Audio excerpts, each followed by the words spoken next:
But that being said, this is very crucial and it's very important to understand this. And there's a certain region in the brain called the amygdala. Now, if you're struggling with anxiety and you've been struggling for a while, it's very possible that when you were doing your research on anxiety, you heard about the amygdala. Notice that even though that the amygdala may be causing anxiety and panic attacks, it has a much greater function, which is keeping you alive. The fact that you're alive is all thanks to the amygdala. Now, the amygdala is a region in the brain. It's on the temporal side, which means it's pretty much right here underneath the temporal lobe behind your ear. And it's deep within your brain. That means it's more older. It's more a primitive part of the brain. A good way of looking at it is it's within the temples and right behind your eyes. It's kind of deep within there. And the amygdala is associated with the fear response, the fight or flight response. Now, this amygdala in your brain, it's constantly scanning. It's constantly scanning different things in your environment and just trying to determine what's a threat and what's not a threat. And it's doing whatever it can to keep us alive. It's constantly evaluating the environment and trying to figure out whatever's around you. Can it hurt you?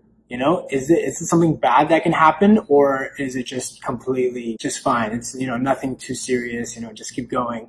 And it's constantly scanning. Now, this is a mistake many of us make, okay? And this is a mistake you're making right now, because if you weren't making this mistake, you wouldn't be struggling with anxiety and panic attacks, okay? Now, the amygdala determines what's a threat and what's not. But it's our reaction that proves it right or wrong.